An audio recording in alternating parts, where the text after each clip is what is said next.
शिवम त्यागी जी, आपने एक मुद्दे को पकड़ा, आपने एक शब्द को पकड़ा पूरी भारतीय जनता पार्टी ने, और इसे घुमाना शुरू कर दिया, कांग्रेस को टारगेट करना शुरू कर दिया।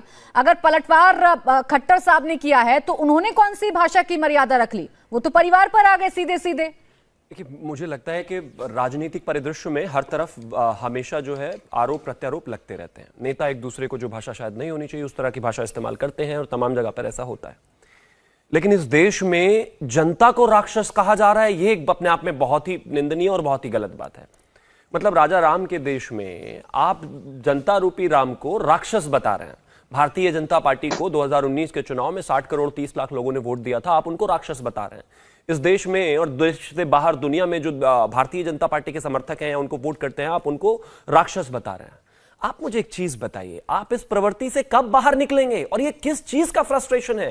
क्या इस चीज का कि आप हरियाणा में जीत नहीं पा रहे हैं या सरकार नहीं बना पा रहे हैं? क्या इस चीज का फ्रस्ट्रेशन है क्योंकि आप 2024 में भी बहुत बुरे तरीके से हारने वाले हैं? क्या इस चीज का फ्रस्ट्रेशन है कि आपके शहजादे को यह देश एक्सेप्ट नहीं करता और आपको चुनावी हर रण में हार का सामना करना पड़ने वाला है आने वाले समय में?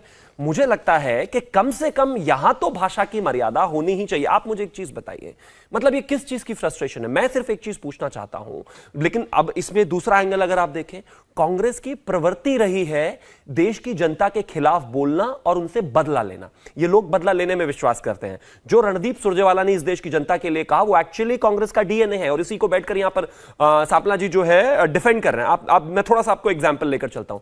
इस देश में जब जब कांग्रेस को देश की जनता ने नहीं माना है या फिर ठुकराया है, इन लोगों ने पलटकर इस देश की जनता से बदला हमेशा लिया है। एग्जांपल, 30 जनवरी 1948 को इस देश में गांधी जी की हत्या हुई। गांधी जी की हत्या के बाद 31 से 3 फरवरी तक के बीच में कम से कम हजारों चित्पावन ब्राह्मणों को मार के महाराष्ट्र में इन्होंने मुंबई से लेकर पूना तक इस देश की जनता से बदला लिया। देश को बांटकर जब ये प्रधानमंत्री नहीं बनने वाले थे तो 20 लाख लोगों की हत्या हो गई, जिसका खून आज भी नेहरू खानदान के ऊपर है, इनके हाथ सने हुए हैं उससे। फिर उससे भी छोड़ दीजिए, इंदिरा जी के बाद किस तरीके से मेरे देश के सिखों को दिल्ली में इन्होंने मारा, जलाया, काटा, 10-10 साल के बच्चों को जान से मार दिया, उसका बदला इन्होंने लिया। आज जब इनके परिवार के जो सबसे मेन आदमी हैं, जो कोट अनकोट अध्यक्ष हैं, आज अगर उनको सत्ता नहीं मिल रही है तो आप जनता को राक्षस कह रहे हैं।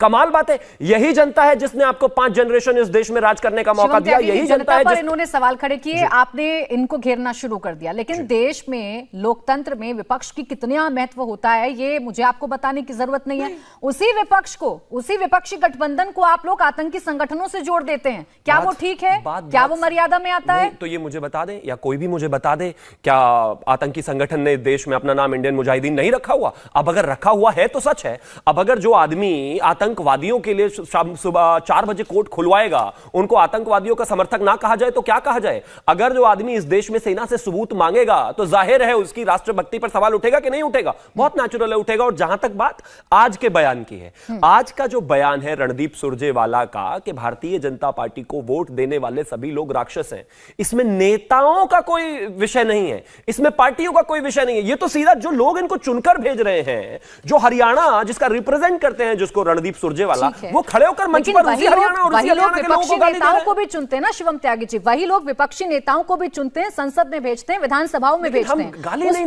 पूरे विपक्षी गठबंधन को आप लोग आतंकी संगठनों से तुलना कर देते हैं। आप इंडिया शब्द को रिलेट कर देते हैं आतंकवाद से। नेता, मैं फिर से वही कहना चाहता हूं, मैं यहां पर कुलदीप सांपला जी के साथ में हूं, मैं यहां पर शांतनु जी के साथ में हूं, तहसीन के साथ में हूं, मैं यहां पर वाद विवाद में इनसे चीजें करूंगा, मैं लड़ूंगा, मैं बहस भी करूंगा। लेकिन जो जनता इनको चुनकर भेज रही है, आप उनको राक्षस नहीं कह सकते। ठीक है, कैसे राक्षस कह सकते हैं? ठीक है, रीना गुप्ता जी। इंडिया टीवी हर वक्त हर जगह डाउनलोड करने के लिए सर्च करें India TV news Google play store या ऐप स्टोर पर।